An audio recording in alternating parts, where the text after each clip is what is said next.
Made it. Congratulations to all of you guys.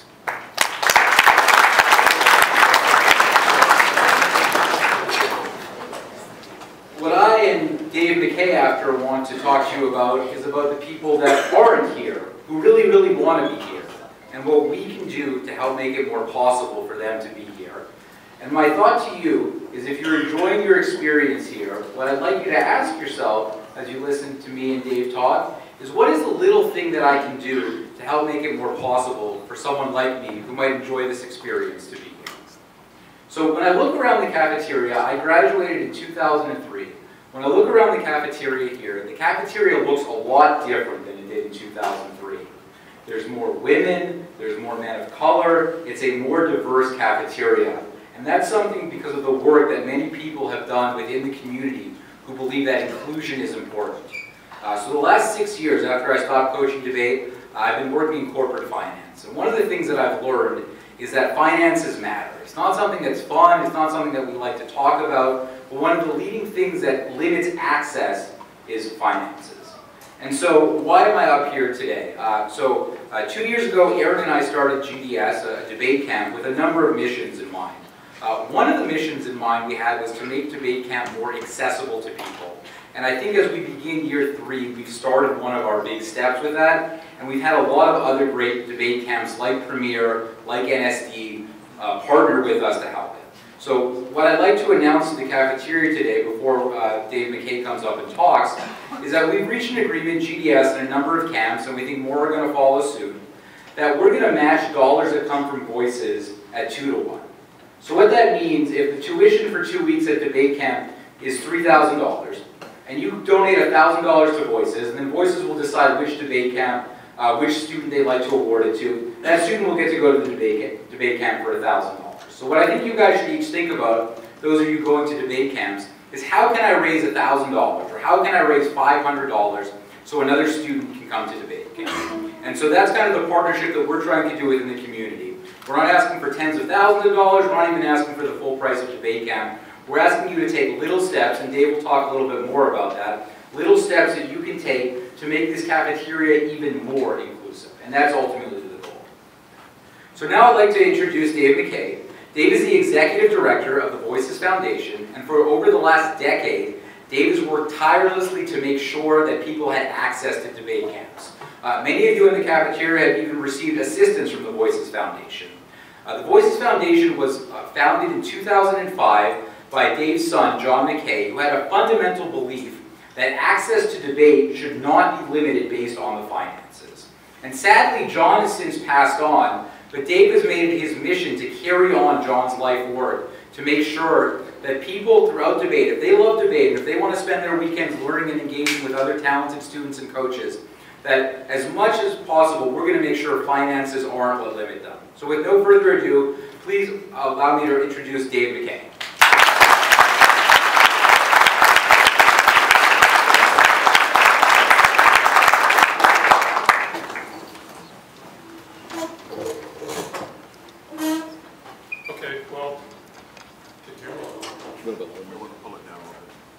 Okay, so first I'd like to thank Mr. Timmons and Sam for allowing me to come down and visit and give a short description here to you people, the community.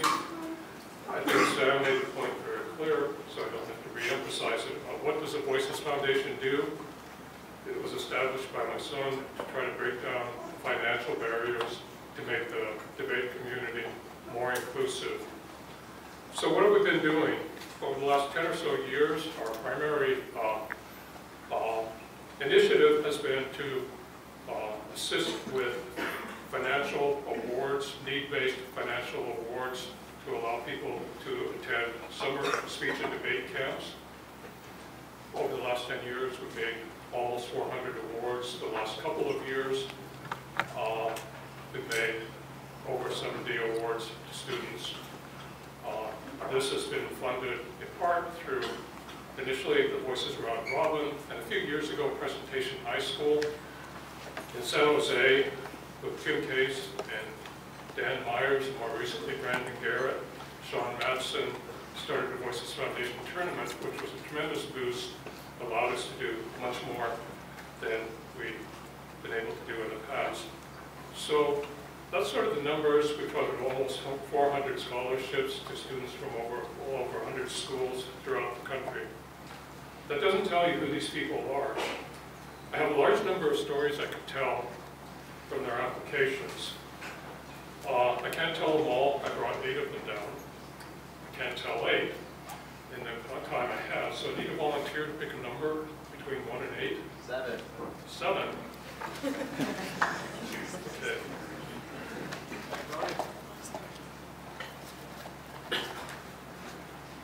Okay, this was a recent hard luck story.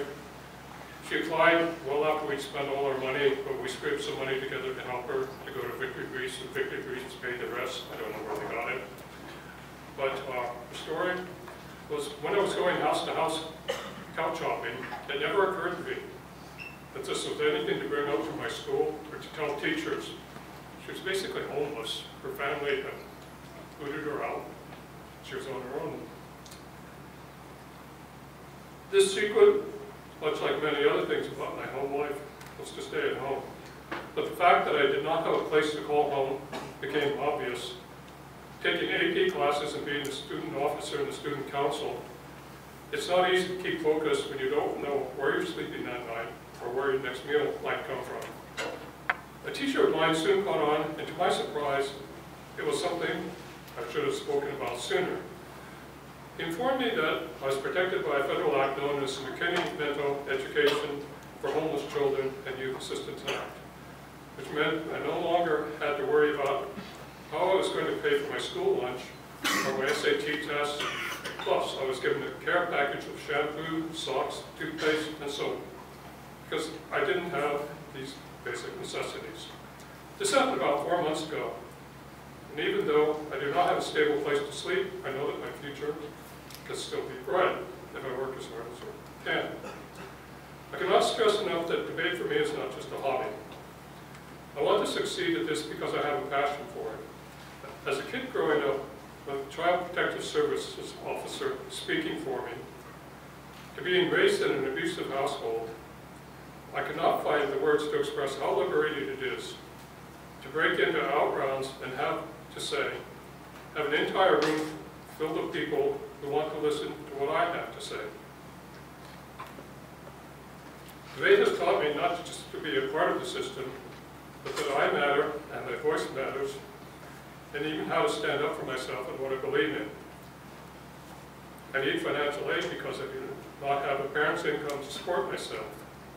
I want to show the world what a homeless girl with determination and a big dream can accomplish. I want to succeed, be the first in my family to hopefully attend college and show the world who I am, how powerful my voice can be.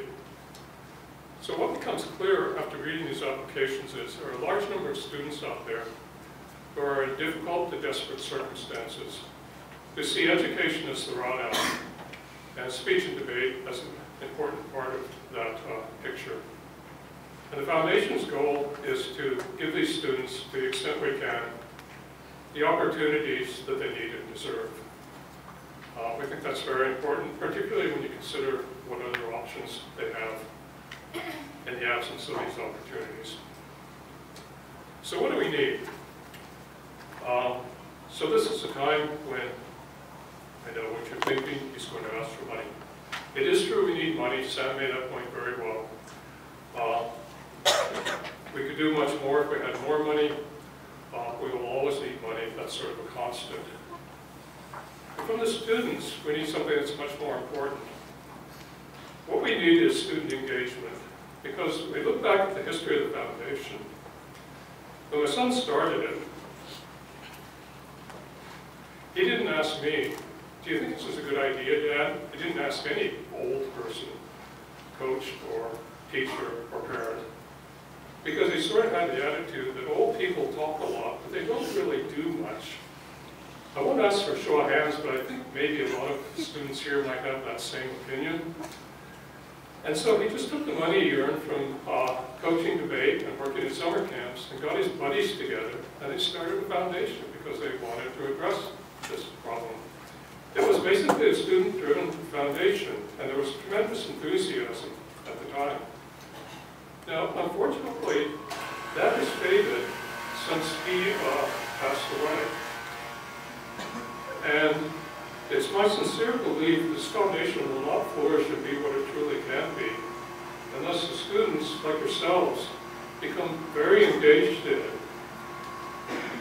And think about, I realize debate is a very competitive activity, but you're part of the community. And the question is, how do you bring these people that are on the fringes and really want to participate, but are in desperate circumstances, and give them the opportunity also that they need.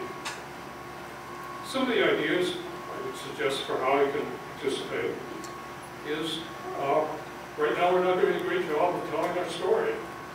Younger people are far better with social media, Facebook and making videos and that sort of thing to tell the story. We need help there. We need mechanisms for feedback from students. So students can either through a Facebook group page, or possibly if there were a few students who became sort of the ambassadors of the focal point, students could interact with them and they could interact directly with the foundation. But if you think about it, for the last 30 seconds, here I am again trying to tell you, an old person trying to tell young people how things should be done. And that's backwards, because the people on the ground, basically the grassroots people, are the ones that should be telling us how to do things. So I'd like to encourage you to think about your community, think about ways you can help make it more inclusive. And I can't promise any specific thing that we'll do until we have money in the bank to do it, but I can promise you, if you have ideas where a small amount of money can have a high impact on making things more inclusive and bringing these people into the community, let us know about it and we'll try to work with you. I promise we will try to work with you to see if we can make something happen. So you can find us at voicesfoundation.org or email admin@voicesfoundation.org or find us on Facebook. I'd like to thank you for your time.